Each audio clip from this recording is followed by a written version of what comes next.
Tá sem áudio, Karine.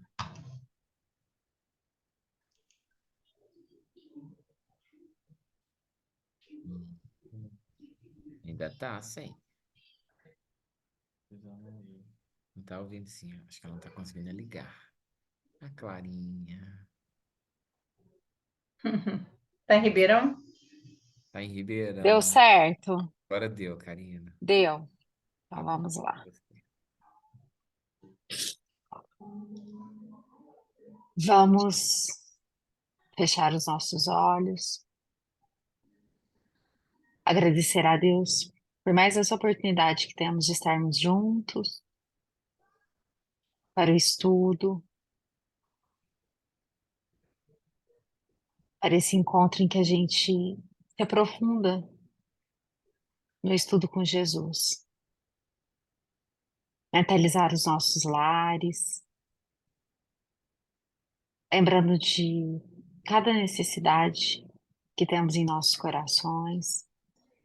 Algumas pessoas que às vezes a gente tem em particular, que precisa de uma prece. Pedir pelo Bruno, que vai fazer o estudo,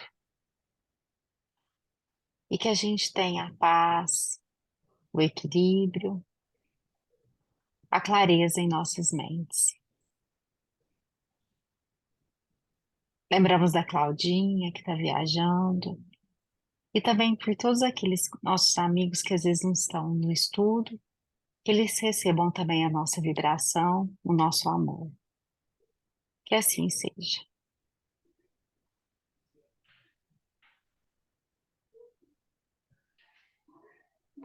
Obrigado, Karina. Obrigada a Bom, vocês. Bom estudo para nós. para nós. Larissa, boa noite. A Hebe, acho que não tinha ouvido também. Boa noite para a Hebe e para Clara. Ô Bruno, vou passar para você, porque você sempre tem tanta coisa no estudo, né? Uai, como diz você, né? Tem estudo que tem tanta coisa que fica mais difícil. Difícil concatenar tudo, né? De tanta coisa que tem. E é um tema que me parece assim, a gente consegue vislumbrar muita coisa, muita coisa. Na verdade, daria para a gente fazer muitos estudos em cima dos versículos de hoje, né? E, de novo, sem querer, querendo, né? Mas vai ser igual o estudo passado. Eu vou trazer mais perguntas e mais pontos para a gente poder conversar e posteriormente, para cada um aprofundar nesses estudos, do que trazer algo pronto mesmo, porque é bem complexo, né? Complexo e importante. Bom, só para a gente relembrar, finalmente nós chegamos no término do capítulo, né? Nós estamos estudando o capítulo sexto aí, já tem um bom tempo. Então, só para a gente relembrar que a gente estudou lá desde as espigas arrancadas no sábado, depois a cura do homem com as mãos atrofiadas, a escolha dos 12, que a gente reviu os discípulos, né? Relembramos do comecinho do nosso grupo também. Depois a multidão se aglomera em torno de Jesus, aí vem o sermão da planície. E aí Jesus fala das bem-aventuranças, e aí a gente vem assim, uma série de estudos com Jesus falando coisas de como nós devemos nos portar, né? Como nós devemos nos conduzir, o que aqueles que de fato seguem o Cristo devem, como eles devem se comportar, né? Que aí vem o amor aos inimigos, a proibição de julgar os outros. Aí a gente entrou nesse capítulo final, né? Advertências. Falamos da árvore, do fruto. A Claudinha falou da questão do porquê que a gente não faz o que o Cristo manda a gente fazer. E agora a gente fecha com os versículos finais, né? Então eu fiz uma coisa também que eu não costumo muito fazer, mas eu quis trazer a perícope inteira, tá? Então eu trouxe os três últimos versículos juntos. Todo aquele que vem a mim, ouve as minhas palavras e as pratica, eu vos mostrarei a quem é semelhante. É semelhante a um homem que edifica uma casa, o qual cavou, aprofundou e colocou o alicerce sobre a rocha. Ocorrendo uma inundação, irrompeu o rio contra aquela casa e não a conseguiu abalar, por ela estar bem edificada. Mas o que ouviu e não praticou é semelhante a um homem que edificou uma casa sobre a terra sem alicerce, e rompeu o rio contra ela, e logo desabou, e tornou-se grande a ruína daquela casa.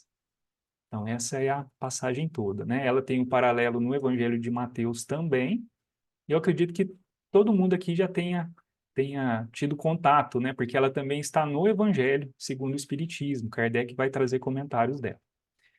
Então, o que chama a nossa atenção é essa questão da casa, da construção da casa e essa parte do alicerce sobre a rocha. Então, antes da gente entrar propriamente na análise metafórica que Jesus está fazendo, eu vou trazer um convidado especial para falar para a gente sobre edificação, né? E a importância da solidez das estruturas. Então, o Rafa vai trazer um pouquinho para nós dessa análise aí. Boa noite, pessoal. Estou falando aqui pelo microfone do meu pai. Bom, o Bruno me pediu para falar um pouquinho a respeito de fundação, né, de edificações. Tá baixo, não tô ouvindo. Não está ouvindo? Melhorou? Melhorou? Tá melhor agora? Dá um joinha. Deu o seu isso? Não, isso aqui sim. Beleza.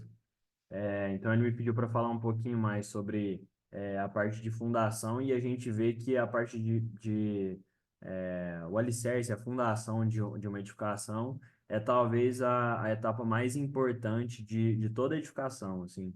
A gente divide geralmente as edificações em infraestrutura e superestrutura, né? A infraestrutura é o que está embaixo, é o que está no solo ali, a superestrutura é o que está em cima, e depois vem acabamentos e tudo mais, mas tudo que vier acima do solo pode vir a ruir se a fundação não for bem feita, se não for feito um estudo de solo previamente, se não for feita uma fundação com resistência de materiais de acordo com o que é necessário.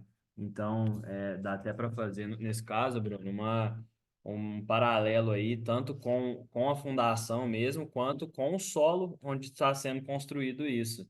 Porque não adianta também eu ter um solo muito ruim, que a minha fundação vai ter que ser muito melhor, falando em resistência, né, do que se fosse um solo melhor, assim, em termos de resistência, eu não precisaria de uma estrutura tão robusta nesse sentido. Então, a gente vê que ali na perícope ele fala da fundação ser sobre a rocha, né?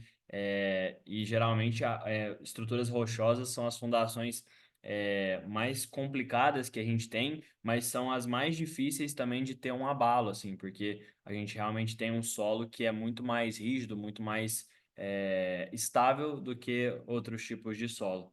Então, acho que dá para fazer um paralelo bem bacana aí sobre essa parte de edificação, sobre a fundação, sobre o solo onde a gente vai construir e sobre o assunto da nossa perícope de hoje. Muito obrigado, hein, Rafa? Ó, vocês prestaram atenção no que o Rafa falou, hein? Fiz duas observações aqui, que a hora que a gente transportar isso aqui, aí a gente vê o tamanho da missão que a gente tem pela frente, né? Porque ele falou que quando o solo é ruim, a fundação, então, você tem que ser mais resistente, quer dizer, você tem que, digamos assim, ter uma fundação mais robusta, né? Então, você vai ter que buscar elementos para compensar essa fragilidade do solo. E outro ponto que ele falou, que fazer a fundação na rocha é mais difícil. Ela vai conceder mais estabilidade, mas ela é mais difícil. Vamos ver a hora que a gente começar a comentar, então, dos aspectos morais disso aí, né? Bom, muita coisa a gente poderia falar, né? Como eu comentei, eu só tiquei algumas palavras que vão chamando a nossa atenção, né? Então, só uma passada geral. Primeiro, essa postura que Jesus está exigindo, né? Primeiro, ele usa o verbo vir, né? Aquele que vem a mim, quer dizer, a ideia inicial do movimento, você ir em direção ao Cristo, não é o Cristo que vai à sua direção, né? Vem na nossa direção, exige essa conduta ativa do discipulado, né?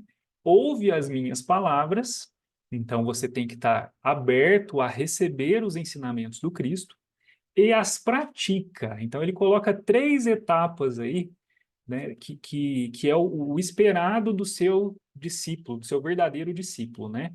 Você se aproximar do Cristo, ouvir o Cristo e principalmente colocar em prática aquilo que ele trouxe. Então, é isso que a gente vem discutindo já há um bom tempo, né? Então, a pessoa que assim se comporta é uma pessoa, aqui ele não fala, né? O Evangelho de Mateus ele chama de sensata, é uma pessoa sensata, aquela que assim procede, né?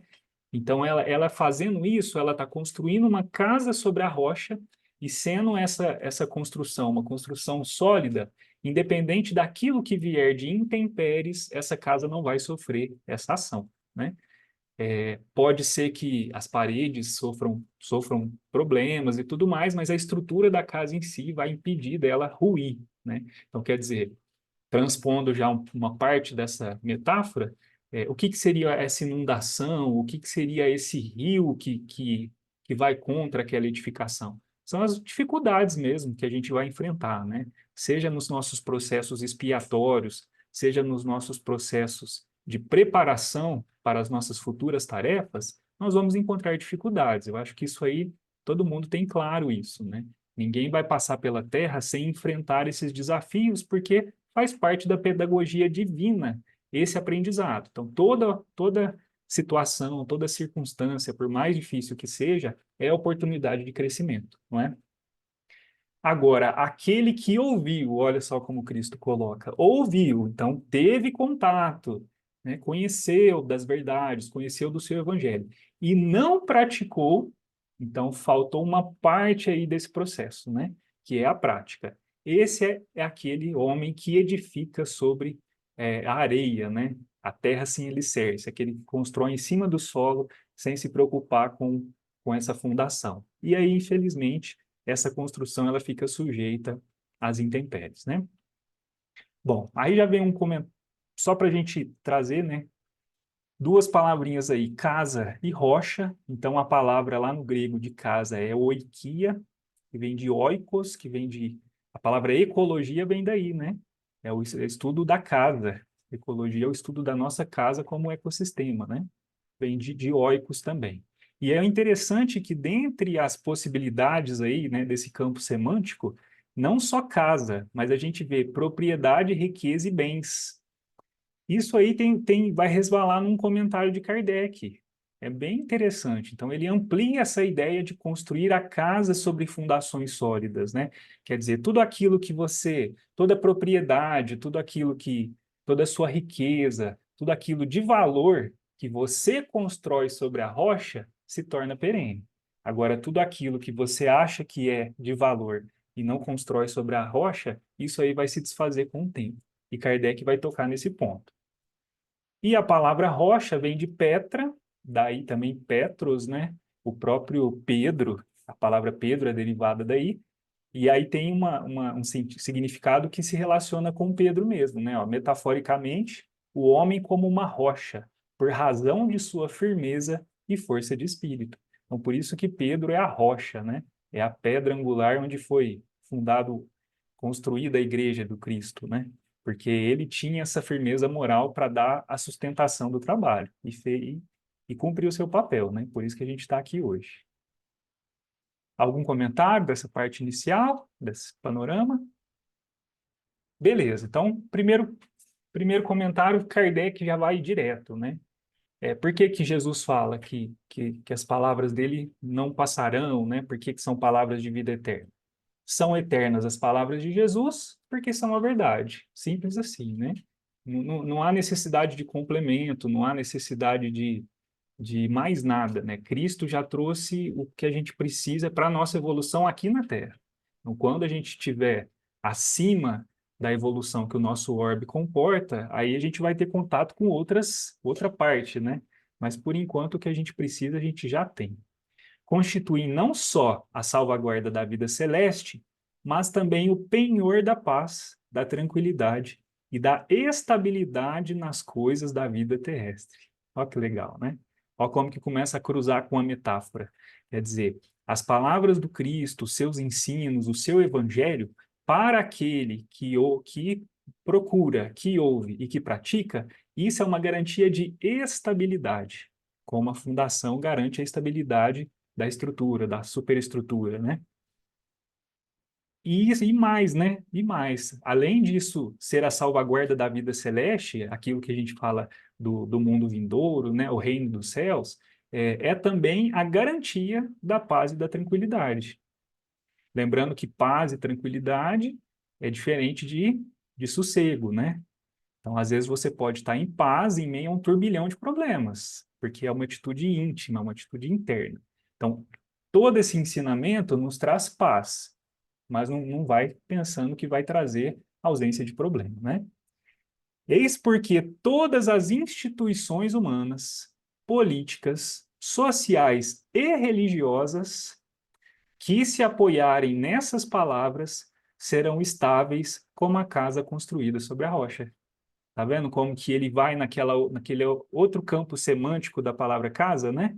Então, toda propriedade, né? Tudo aquilo que é de relevância, que é de importância, se for construído com base no ensino do Cristo, isso passa a ser perene, isso passa a ser algo que vai perdurar.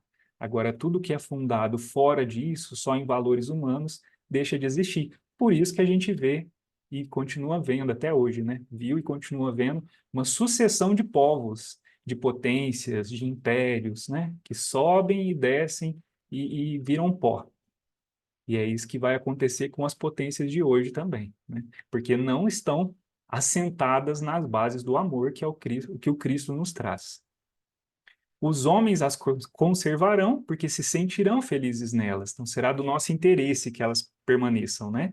As que, porém, forem uma violação daquelas palavras, serão como a casa edificada na areia. O vento das renovações e o rio do progresso as arrastarão. Então, de novo, ele aproveitando a metáfora do rio, né? Trazendo aí o rio como esse progresso, como essa evolução, tanto do pensamento quanto a evolução dos povos mesmo, né? Como coletividade. Algum comentário desse texto? Pode falar, gente, o estudo é nosso, hein? Tô lembrando, Bruno, de uma música do Tutti que chama Castelos de Areia. E o refrão ele fala assim: a gente se ilude aqui na terra, enterra tantas chances de crescer. Resume tudo aos cinco sentidos, e os valores invertidos tanto nos fazem sofrer. E aí ele finaliza. Porque vem sempre um instante de verdade, quem viveu em falsidade verá tudo desabar, pois construiu castelos de areia e traz uma vida cheia de motivos para relembrar. Quando você vai na praia, né, sobretudo lá no Rio de Janeiro, a gente vê aqueles castelos, né, gigantes assim, né, feitos na areia, super bem, são bonitos, né, mas acaba rapidinho, né? Acaba rapidinho, né? É bonito de ver, mas ele é muito temporário, né? É por aí. É, eu não conhecia essa música dele, não. Muito, muito bonita, né? Gostei. Depois eu vou procurar para eu ouvir. Mais um comentário aqui dessa passagem, esse lado pastorino, né? E aí ele vai falar que a individualidade, o espírito, sabe que nada valem as preces, as devoções, as ações taumatúrgicas, o mediunismo curador ou qualquer outro, se não forem baseadas no cumprimento integral da vontade do Pai, na obediência espontânea e alegre, natural e jubilosa a todos os ensinamentos e preceitos, se não forem fundamentados no amor e na humildade. Então, ele está aí reforçando quais são, então, esses materiais que vão fazer parte dessa fundação, dessa construção, né? Então, essas duas virtudes que, na verdade, uma resume todas as outras, que é o amor, né? Mas são as virtudes que fazem parte dessa fundação, né? Aquilo que a gente tem como ferro, areia, o concreto, então a gente troca tudo isso por esse guarda-chuva de coisas que está dentro do amor, né? Quem assim não vive, constrói sua evolução sobre a areia, isto é, sobre os átomos da matéria transitória. Olha se não é aquilo que o Everton acabou de falar da música, né? Você constrói o castelo com base nos cinco sentidos, né? Ou seja, trazendo só para as coisas sensuais, sensoriais, as coisas da matéria. Então, aquele que não vive os ensinos do Cristo constrói sobre os átomos da matéria transitória, sobre a personalidade passageira. E em sobrevindo a morte, tudo está perdido, porque fica na matéria. Mas a construção é perene se for alicerçada na rocha do coração, unido ao Cristo interno que em nós habita, que é nosso eu real. Só a construção fundamentada no Cristo interno será sólida e eterna. Nada a abalará. Ele tem uma visão muito poética, né? Transcendente também. Os comentários dele são bem interessantes, né? E aí a gente pensa, se o solo do nosso coração ainda é um solo arenoso, um solo ruim, igual o Rafa falou, então a gente tem que reforçar mais essa fundação. Então a gente vai ter que correr para construir mais valores, para tentar melhorar, para tentar buscar nos equiparmos, nos prepararmos para as adversidades. Porque se a gente não volta nossas melhores energias, o nosso tempo nessa busca, pode ser que a inundação nos pegue aí desprevenidos, né? E aí a situação vai ser complicada.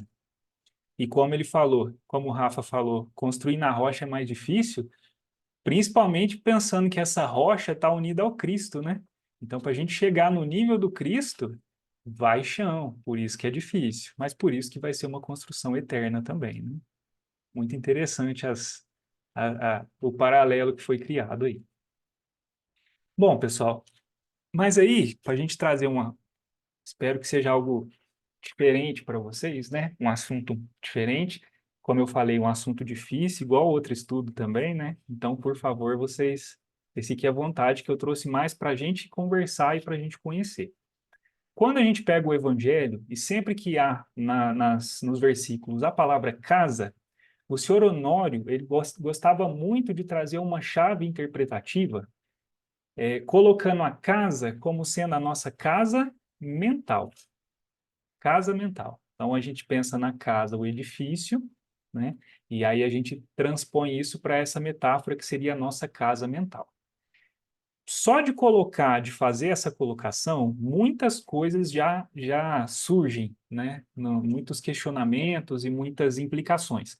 Por exemplo, como você cuida da sua casa física, você cuida também da sua casa mental? O cuidado que você tem com a higiene, com a limpeza da casa física, você também tem com a sua casa mental? Você controla quem entra na sua casa física, mas você controla tudo aquilo que entra na sua casa mental, né? Na casa física, você tem portas, fechaduras, portões, né? Sistemas de alarme, monitoramento, tem o guardinha que passa do lado de fora. Mas e a sua casa íntima, né? E esse seu campo interior? O que você tem de ferramentas para proteger? E será que é importante a gente proteger? Ou a gente tem que viver à mercê das influências externas? Será que isso dá certo na casa física? Eu acho que não, né? Então, na casa mental não tem como dar certo também.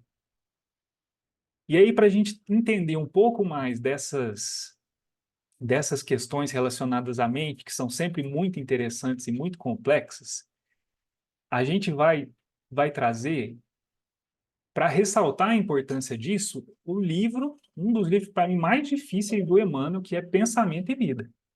E a questão da mente é tão importante que é o primeiro capítulo e a primeira frase do livro já fala sobre mente. Ele começa assim o livro dele, ó: a mente é o espelho da vida em toda parte. Eu acho que dessa frase, né, se a gente for lá no YouTube, a gente deve achar um ano de conteúdo para assistir e para refletir sobre isso, né? É tanta coisa dentro, condensado numa frase tão curta, que eu particularmente não consigo nem entender direito, né, de tanta coisa que tem aí.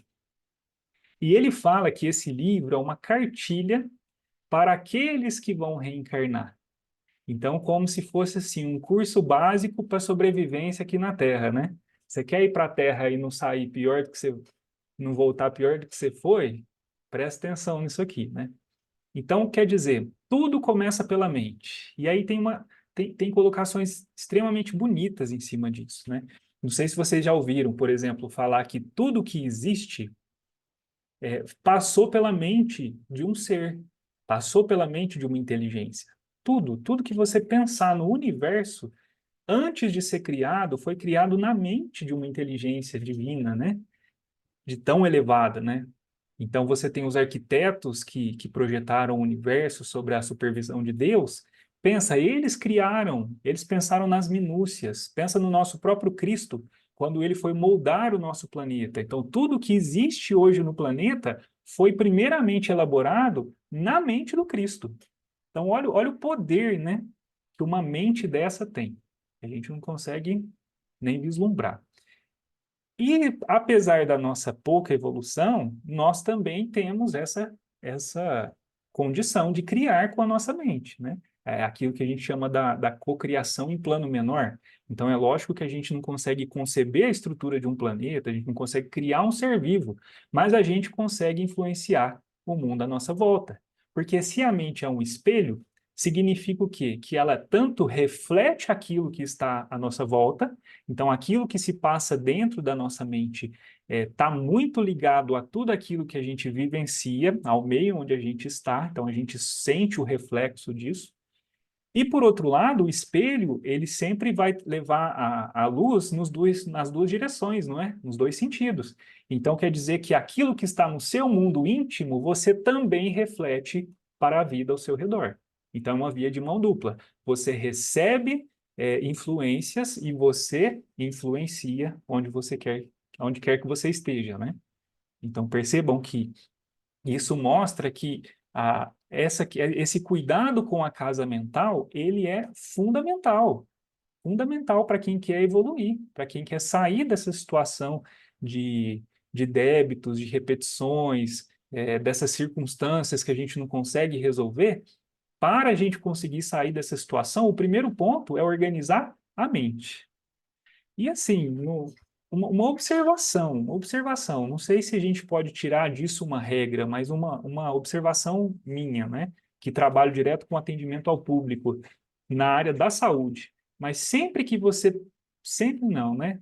Como eu falei, não sei se a gente pode generalizar, mas a maior parte dos pacientes que vão nos procurar com problemas de saúde física, a gente percebe que a mente também é adoecida, porque eles não conseguem sair daquela situação de doença, de estar sempre envolvido com doença, com médico, diagnóstico, exame, e eles vivem em torno disso, né? Então parece que a mente cristalizou naquela situação e o corpo corresponde a isso também, né? Então a gente não, lógico que a gente não vai desfazer aí da medicina humana, mas talvez muito mais, o resultado seria muito melhor se antes de tratar o corpo, as pessoas tratassem a mente, né? Da forma como elas acharem melhor. Mas isso potencializaria até o efeito de antibiótico, né? Isso é uma impressão que eu tenho, não sei vocês. E aí ele continua. Estudando-a de nossa posição espiritual, confinados que nos achamos entre a animalidade e a angelitude, somos impelidos a interpretá-la como sendo o campo de nossa consciência desperta, na faixa evolutiva em que o conhecimento adquirido nos permite operar. É interessante você usar a expressão campo, a palavra campo, porque quando você pensa no campo na física, o campo elétrico ou o campo magnético, ele dá muito essa ideia do como a nossa mente afeta o nosso redor. Então, vocês estão todos aqui reunidos hoje, envoltos num campo eletromagnético, criado pelo roteador de vocês. Então, tá todo mundo no Wi-Fi, não tá? Ou tem alguém no cabo? Tá todo mundo no Wi-Fi. Então, vocês estão envolvidos num campo eletromagnético, vocês não percebem, vocês não captam, mas o computador de vocês, o celular de vocês consegue perceber, né? Então, não afeta em nada vocês, mas o computador é afetado, porque ele tem ressonância com isso, certo?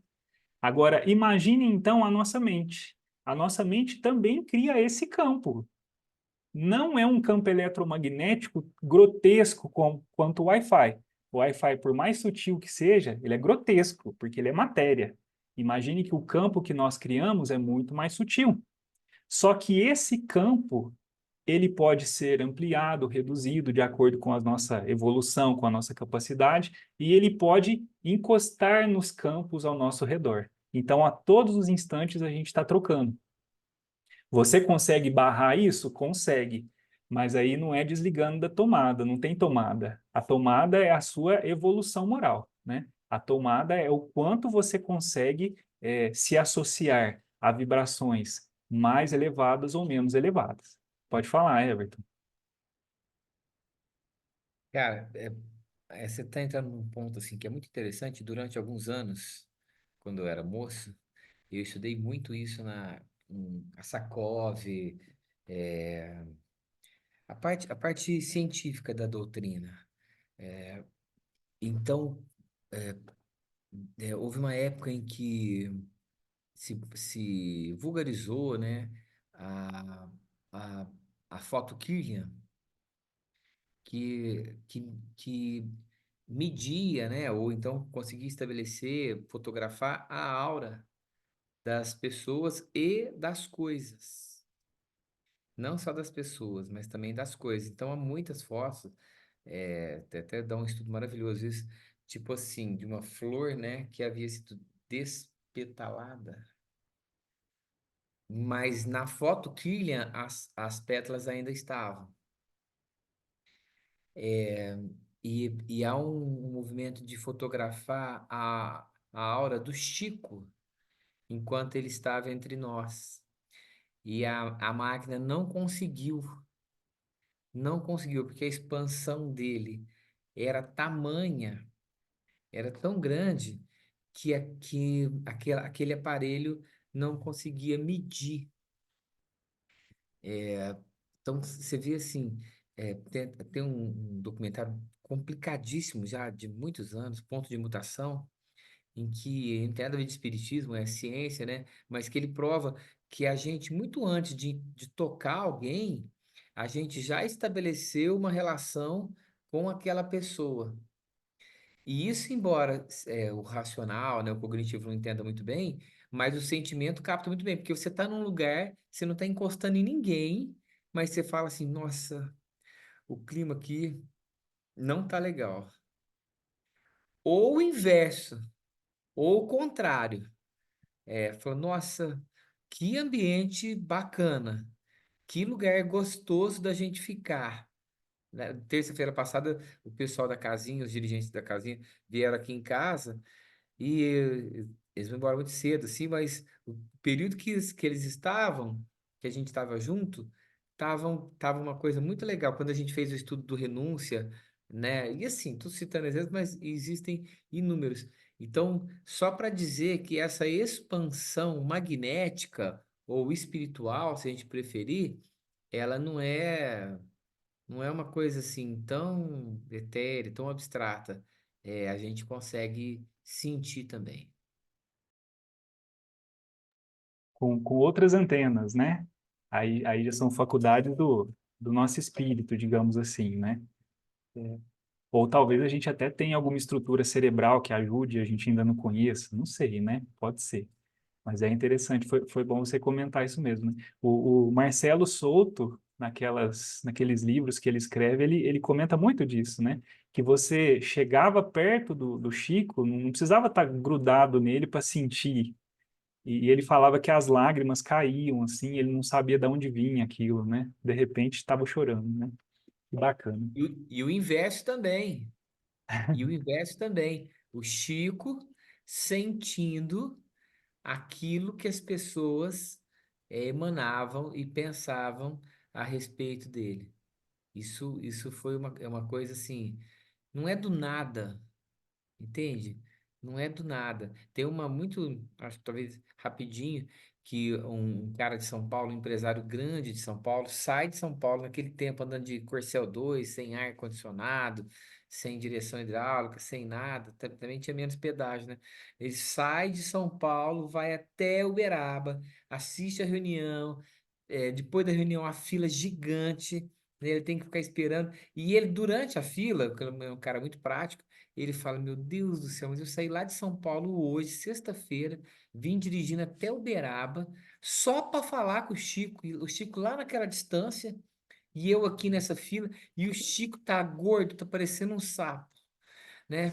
E ficou assim, irritado, né, na fila. Mas à medida que ele foi se aproximando, ele vai sendo emanado por aquela irradiação do Chico. E quando ele chega na frente do Chico, o seu estado íntimo já era muito diferente, muito diferente. E o Chico fala para ele: Como é que você vai, meu irmão? Você tá bem? E ele ali não tinha nem mais nada para falar. Ele fala: Tô muito bem, Chico. E você? E o Chico fala assim: Ah, tô aqui, esse sapo gordo que você tá vendo, né? Como a dizer assim, do lado de lá, né, na vida verdadeira, nossos pensamentos não são secretos. Tanto que o apóstolo Paulo vai dizer assim: Mas nada coberto que não será descoberto. Muito bom. Só mais um pouquinho desse capítulo aqui, gente. Definindo-a por espelho da vida, reconhecemos que o coração lhe é a face. Então, a face desse espelho, né, a superfície que vai refletir, é o coração. Então, primeiro que ele já coloca na composição da mente uma estrutura que está fora da mente, né? Coração. E o cérebro é o centro de suas ondulações, gerando a força do pensamento que tudo move, criando e transformando, destruindo e refazendo para acrisolar e sublimar. Então, quando outras pessoas que comentam esse trecho, vai falar então que Emmanuel está definindo a mente, o próprio pensamento, né, como sendo reflexo tanto do cérebro quanto do sentimento. Então, o pensamento para Emmanuel não é só esse processo cerebral, ele também depende da questão do sentimento. Por isso que a gente está colocando aqui o coração. Então, a depender de como está o coração, é como está a face desse espelho, né? Então, se esse espelho às vezes está meio embaçado, está meio arranhado, está meio descascado, isso vai influenciar diretamente na qualidade da luz que vai ser refletida, não é?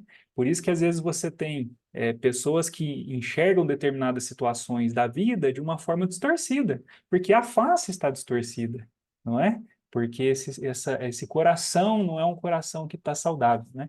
Pode falar, Sandra. O que eu entendi é que a mente ela é construída pelo pensamento e sentimento, né? Até porque tem a parte cognitiva e o sistema límbico, né? Que são as nossas emoções. Então, a mente constituída por pensamento e sentimento, né? Por isso que são os dois.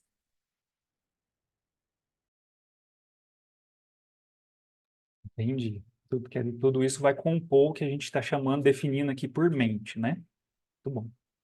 Em todos os domínios do universo, vibra, pois, a influência recíproca. Então, ele está colocando aqui que isso é uma lei, né? Então, da mesma forma que a gente vê a lei da gravitação universal, então a gravidade dos corpos celestes afetando eles, na verdade, depois de Einstein, a gente entendeu que a gravidade que é diretamente proporcional à massa dos corpos, influencia até mesmo o tempo, né, o espaço-tempo, esse tecido que a gente não consegue entender direito, mas que Einstein vai falar e trazer tantas coisas a respeito dele, né?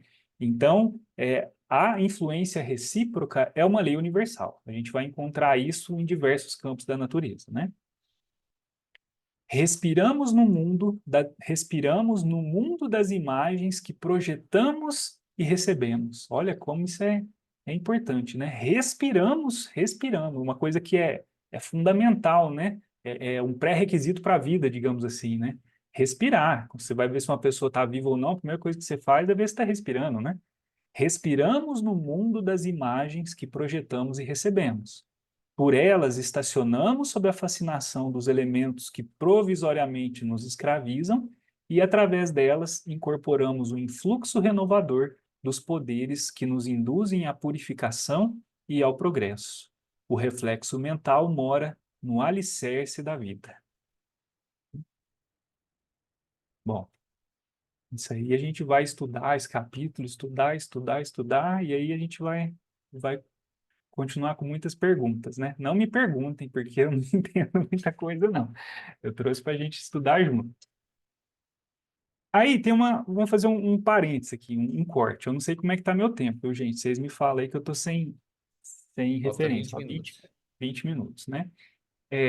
Teve um cara, lá na década de 70, ó, esse pesquisador, Paul MacLean, que ele, baseado em estudos, tanto anatômico, né, de cérebros de diversas espécies, quanto estudos funcionais, ele concebeu essa teoria, a teoria do cérebro trino, que ele fala o seguinte, né? Deixei até a própria descrição aqui mesmo, né?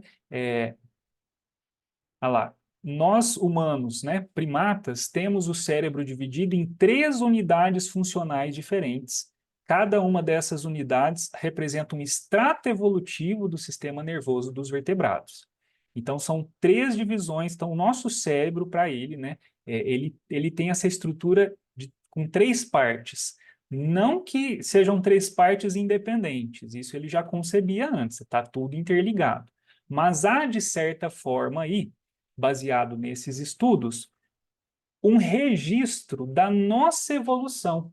Então, a mesma evolução que hoje nós sabemos pela doutrina espírita, que o nosso elemento, o nosso princípio inteligente, antes de chegar na fase hominal, ele passa pelos diversos reinos da natureza, não é? Então, a gente passa pelo mineral, pelo vegetal, pelo animal. Com isso, nós vamos ganhando certos automatismos. Então, olha que interessante, né? Como que não existe nada que seja miraculoso, né? Não existe na criação nada que pule etapas. Então, Deus faz coisas que evoluem, né? Então, da mesma forma que nós evoluímos moralmente, o organismo que está aqui vivendo na Terra, ele teve que se adaptar às condições da Terra. Então, para que o espírito inteligente conseguisse hoje manipular a matéria, ele precisou dominar coisas básicas dessa matéria, a começar pela agregação de átomos. Então, por que a gente estagia lá no reino mineral? Porque a gente tem que aprender a manter a coesão dos átomos que vão formar o nosso corpo, senão o nosso corpo se desfaz, né? Por que depois a gente vai estagiar no reino vegetal? Para a gente começar a ter a questão da circulação, dominar a circulação, né? Essa busca pelo sol, depois muitas outras coisas, né? Um estudo à parte, como diz o Everton, né? Dá para fazer ramificações aqui. Então, ele observou que na parte mais basal do nosso cérebro, que ele chamou de cérebro reptiliano, por conta do estudo dos répteis, né? Que fica ali no nosso tronco encefálico, nós temos a parte mais primitiva, que a gente compartilha com muitos outros seres vivos. Vai controlar nossas funções mais básicas de sobrevivência, ó. E principalmente, ó, prestem atenção nisso, né? Questões de automatismo. Automatismo, ó, respiração, frequência cardíaca, digestão e reflexos. Então, ninguém aqui pensa para respirar. A gente pode controlar e influenciar, mas você não precisa pensar, né? A frequência cardíaca é a mesma coisa, né? Se a gente tivesse que conscientemente acelerar e parar o coração, a gente não durava muito tempo. Digestão e tudo mais.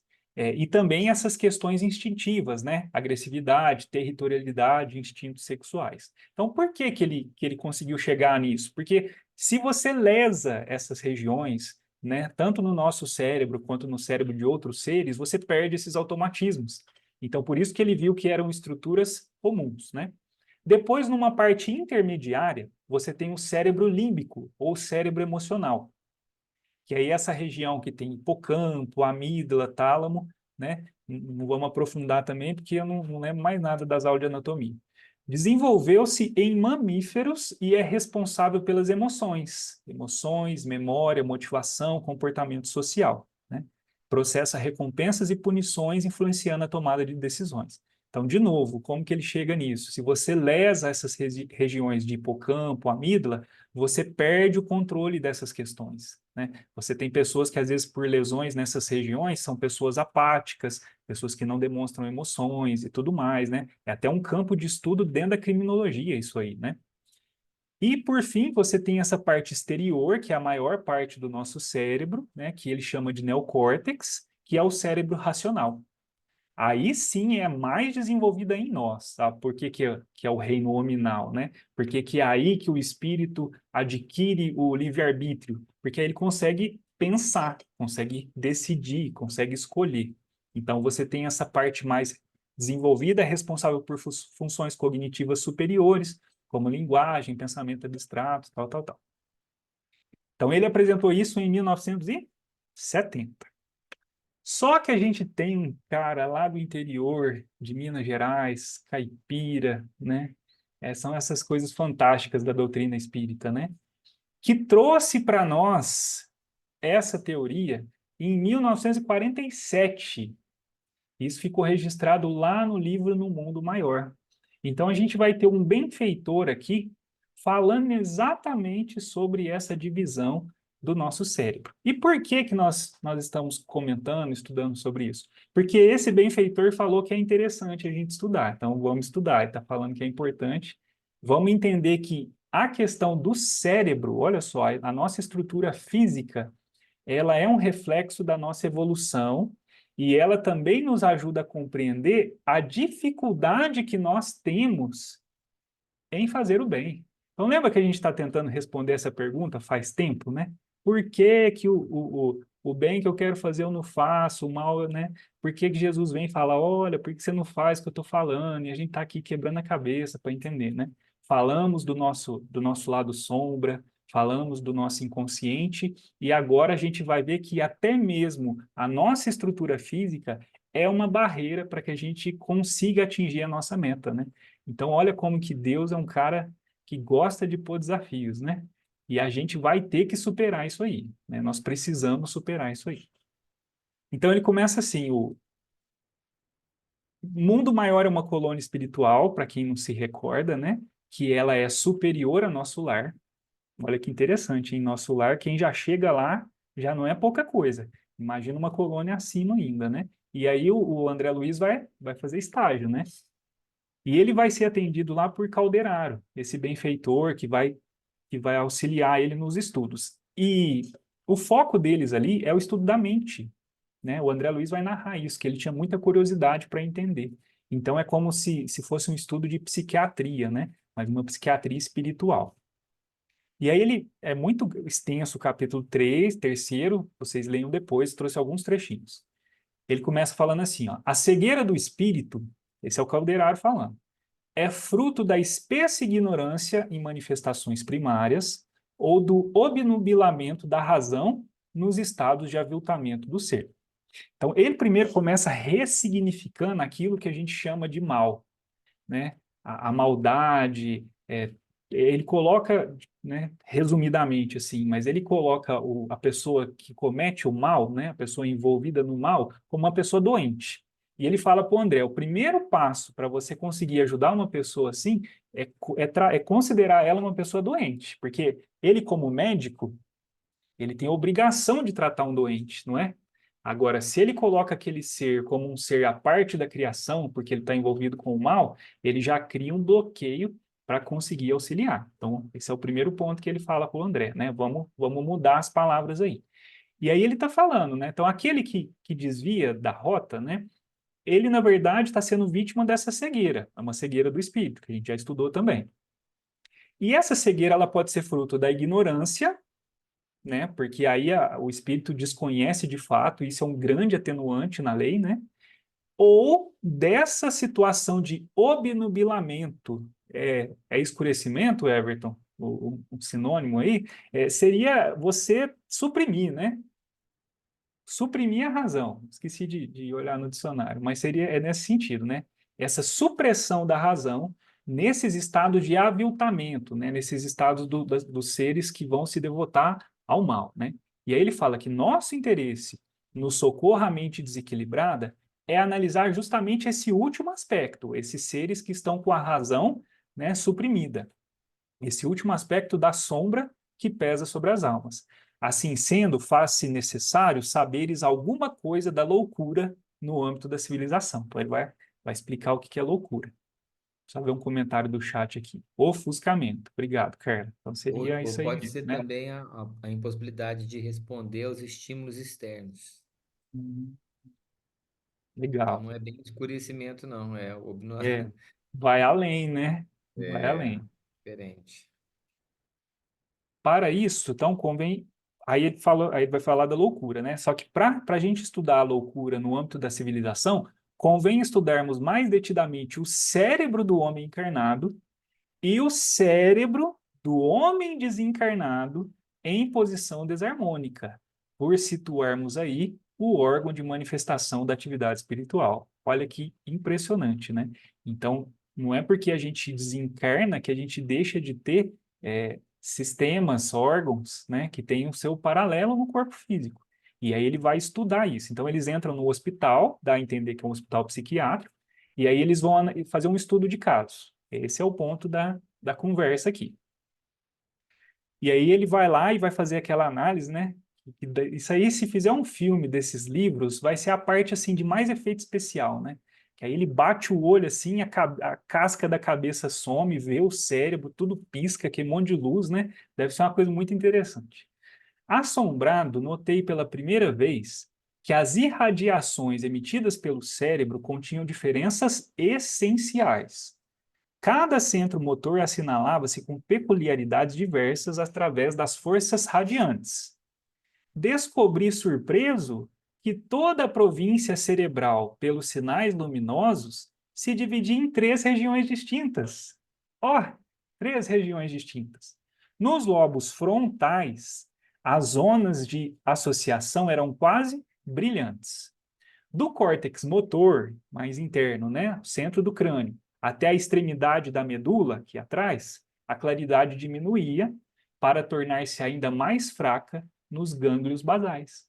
Então ele estava vendo, né, com essa visão espiritual, e principalmente na questão da luz emitida, essas 3 macroestruturas que aquele pesquisador vai trazer, né, essa proposta morfológica, anatômica e funcional lá na frente. Então ele antecipou uma descoberta científica aí, como em outras situações, né? E aí o Calderaro vai falar assim, ó, não somos criações milagrosas destinadas ao adorno de um paraíso de papelão. Somos filhos de Deus e herdeiros dos séculos. Olha aí, a questão da evolução, né? Dessa evolução gradual, né? Sistemática, uma coisa que é uma conquista difícil, né? São milhões de anos de evolução, gente. Para a gente conseguir hoje mexer a mão. Milhões e milhões, né? E obra de quantas inteligências que nos conduziram nesse processo, né? Somos filhos de Deus e herdeiros dos séculos, conquistando valores de experiência em experiência, de milênio em milênio. Não há favoritismo no templo universal do eterno, e todas as forças da criação aperfeiçoam-se no infinito. Então, ele vai falar agora desse aperfeiçoamento do nosso pensamento, né? Ó, a crisálida de consciência que reside no cristal, a rolar na corrente do rio, aí se acha em processo liberatório. As árvores que por vezes se aprumam centenas de anos a suportar os golpes do inverno e acalentadas pelas carícias da primavera, estão conquistando a memória. Olha só, a gente estagia no reino vegetal para conquistar a memória. A fêmea do tigre, lambendo os filhinhos recém-natos, aprende rudimentos do amor. Isso a gente acha bonitinho mesmo, né? Só que é tão instintivo que ela vai lá e mata o filhote da outra, né, gente? Então, por isso que não pode falar que ela ama o filhotinho dela, né? O símio, guinchando, organiza a faculdade da palavra. E isso é muito interessante, porque tem resquício até hoje, né? Eu vejo o Mateus aprendendo a falar. E ele imita sons. Tudo que ele ouve, ele imita, né? Daqui a pouco o Everton vai estar babão assim, que nem eu. Não vai demorar, não. 3, né? Já passou por 3, mas você vai ver. Em verdade, Deus criou o mundo, mas nós conservamos ainda longe da obra completa. Olha que bonito, né?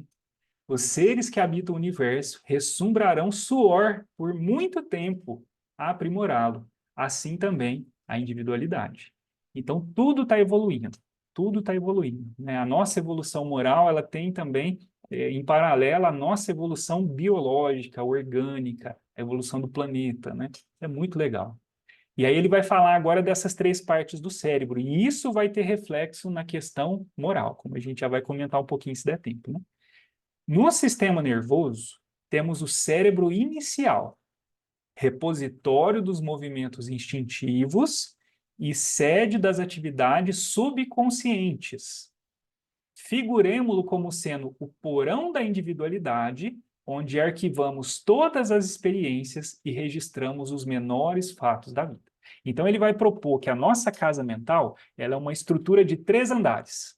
Então, nesse andar inicial, seria aquele cérebro reptiliano, essa parte mais basal, nós temos ali, né, falando em termos fisiológicos, seria esse controle de atividades instintivas, automatismo, certo? Mas não só isso, porque ali também está a ligação com o nosso subconsciente, aquelas questões que estão arquivadas como a gente estudou, né? É o porão. Só que nesse porão a gente guarda tudo, não só coisas ruins, a gente guarda coisas boas também. Essa informação é importante, hein?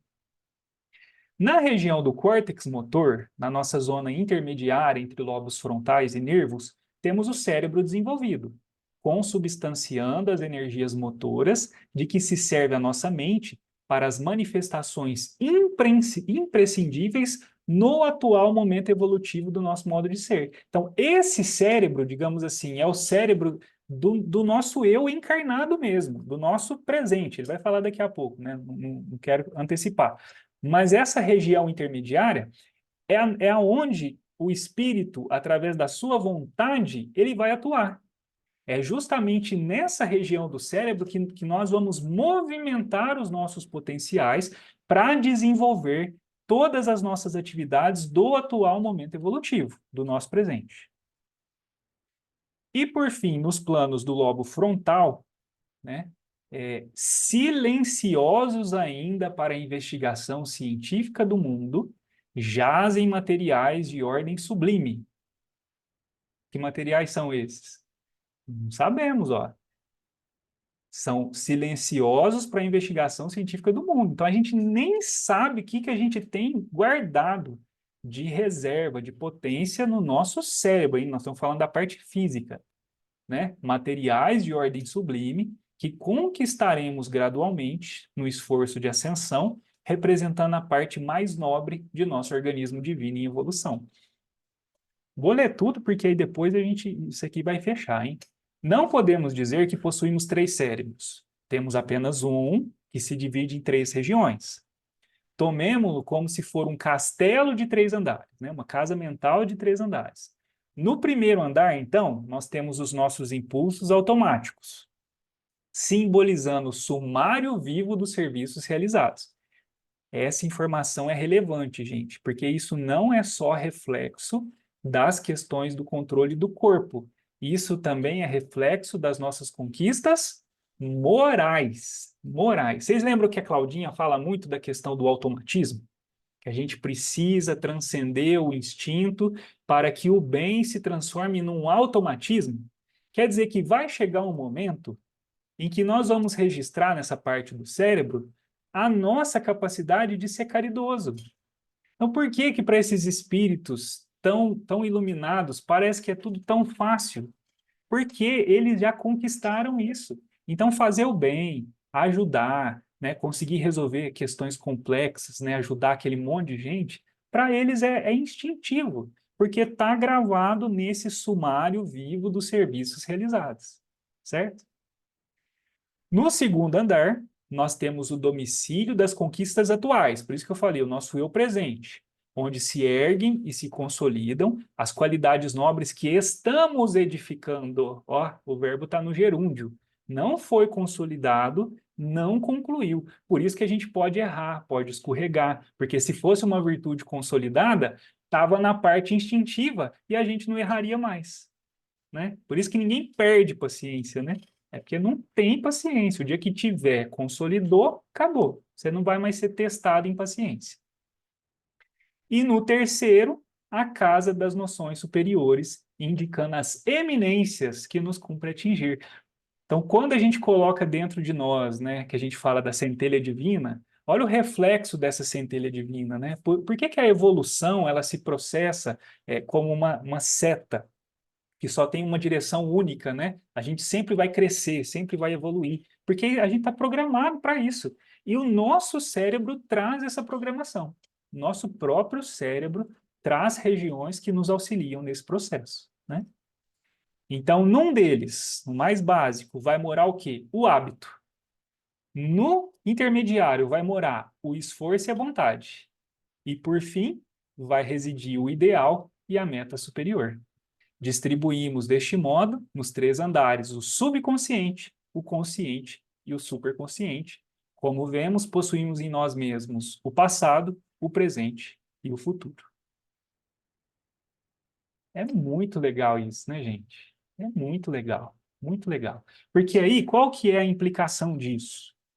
A implicação disso é que o eu aqui do presente, né, é o nosso segundo andar, onde vai imperar a nossa vontade, ó, esforço e vontade, vai fazer o quê? Pedir ajuda para o andar de cima, que é o andar que nos faz conectarmos ao alto, para pedir ajuda, inspiração, né? A nossa oração, quando a gente ora, é essa região que se ilumina, porque é essa região que consegue conectar, né? A anteninha está aqui. Então a gente pede para esse andar superior é, elementos que nos auxiliam aqui, e quando nós conseguirmos consolidar essa virtude, essa evolução, a gente arquiva no porão. Então, a nossa jornada evolutiva é sempre essa busca de trazer aquilo que é ideal para o presente, trabalharmos e arquivarmos. E assim a gente vai evoluindo passo a passo, pouco a pouco, né? De tal forma que o que hoje para nós é o céu, né? Logo, logo vai deixar de ser o céu, porque já vai ser a nossa base, né? Já vai estar consolidado. Então, por exemplo, a evolução do Cristo, que é tão, né, tão imensa, tudo que hoje para nós é a nossa meta a ser realizada, para ele já é automatismo, né? Para ele já está consolidado. E nós vamos um dia também conseguirmos chegar nisso aí. Ô, Bruno, Oi, pode falar, me Eve. tira uma dúvida. Ixi. Com a nossa evolução, o subconsciente vai sendo substituído ou ele vai sendo acumulado? Ó, excelente pergunta, hein? Excelente pergunta. Eu imagino, aí eu não sei se eu já li a respeito ou se eu estou falando coisa da minha cabeça, então não dá para pra você levar em consideração, não. Mas eu acho que chega num ponto em que não é necessário mais a gente se recordar de tudo aquilo que a gente passou, porque não vai ter necessidade, né? Imagina quando você superar todos os seus desafios, resolver todas as suas pendências, né? Acertar com todo mundo que você prejudicou ao longo dos seus milênios de evolução. Para que você vai ficar lembrando disso, né? E aí, de certa forma, você está substituindo esse subconsciente. Agora, se é exatamente assim, eu não sei falar para você, né? Eu sei que nem tudo a gente pode olhar para o passado ainda, principalmente nessa fase em que o princípio intelectual ele evoluía nos reinos. A gente não tem acesso a isso, né? Eu acho que é meio traumatizante, né? Nem os espíritos têm acesso a tudo que foi vivido. Puxa Nem eles. vida. Depende da evolução. O Bruno, não sei se tem mais conteúdo, mas eu acho que você podia parar Ótimo, tá ótimo. para acho que começar a semana que vem concluindo, se quiser, que tá A, muito legal. a parte final é o capítulo 2, que depois eu vou mandar para a gente para ficar de lição de casa, porque aí é, o Eusébio, que é o coordenador dos trabalhos, né, então o coordenador do próprio Calderaro, ele vai fazer uma prece inaugural para aquele grupo de estudantes, e aí eu vou incluir a gente nesse grupo de estudantes. Eu arrumei uma entrada para nós nessa palestra, vou mandar para vocês a palestra para vocês assistirem ela, né? Que é o Às capítulo vezes, 2. às vezes você faz essa entrada semana que vem também, quem sabe? Então tá, a gente organiza, né? Se tiver Tá? muito corrido, eu faço sim, que aí te ajuda, né? Nós não estamos com pressa, né? É isso aí, Estamos com pressa. É, tá bom. é, você falou aí da questão da psicologia, né? Mas lembrei também da parte gramatical do infinitivo, gerúndio e participe, né? Então, conquistar, conquistando, conquistado. Conquistar é vislumbrar que existe, então está no futuro, né? Conquistando é aquilo que você está construindo, e conquistado é aquilo que você já tem de seu, né? Já tem.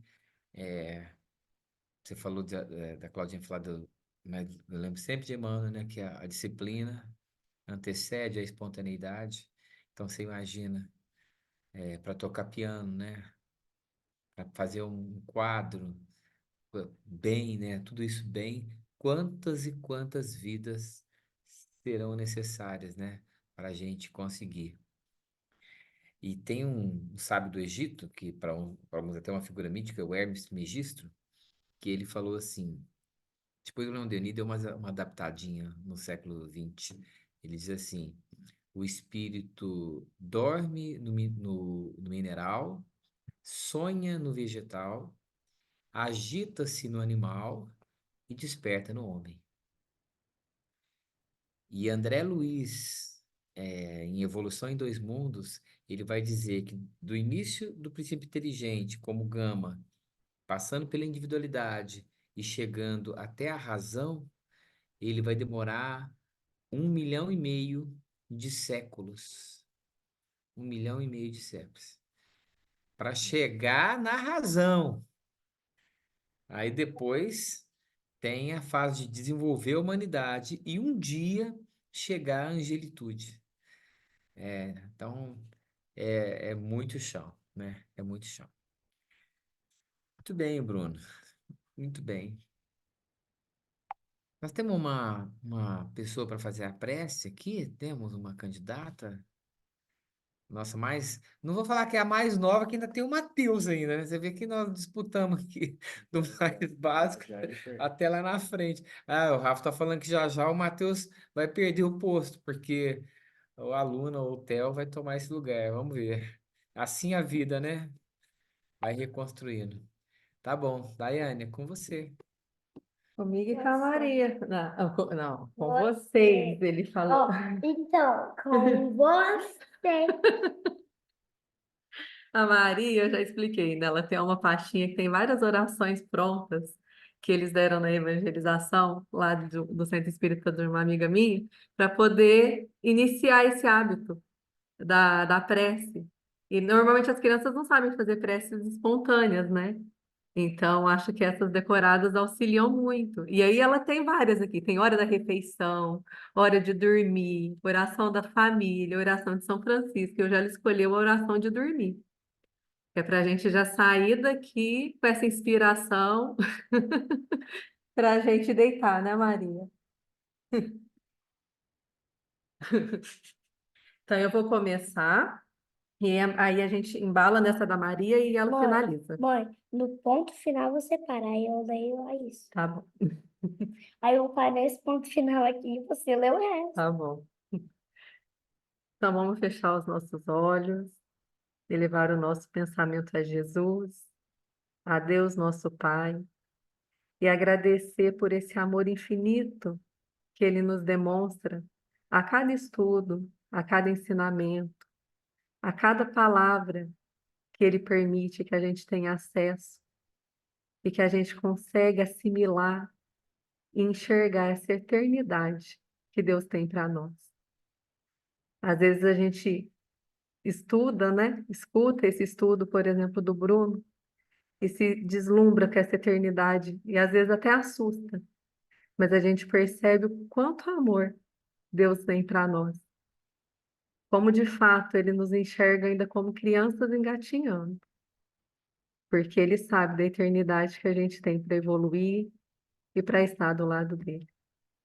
Então, que possamos agradecer infinitamente por esse amor que recebemos a cada instante e levar isso dentro de nós e pedir aos bons espíritos que nos ajude a refletir essa luz de forma a atingir todos aqueles que se acheguem até pertinho da gente. Que Jesus abençoe a nossa semana, abençoe a nossa vida e abençoe o nosso sono, nossa hora de dormir, né, Malu? Então pode fazer. Você. O sol foi embora e a noite já chegou. Agradeço, Jesus, pelo dia que acabou. Peço ao meu anjo de guarda proteção e companhia. Peço que me livre dos pesadelos e me dê uma noite De paz e harmonia. de paz e harmonia para você. Que meu espírito possa bons conselhos receber e de manhã se lembrar do bem que devo fazer. Assim seja. Que assim seja. Bem, Era pra gente falar isso junto, né? Excelente. Obrigado, viu, Maria, pela sua prece. Está sempre convidada. Tem um monte, tá? É um Obrigado.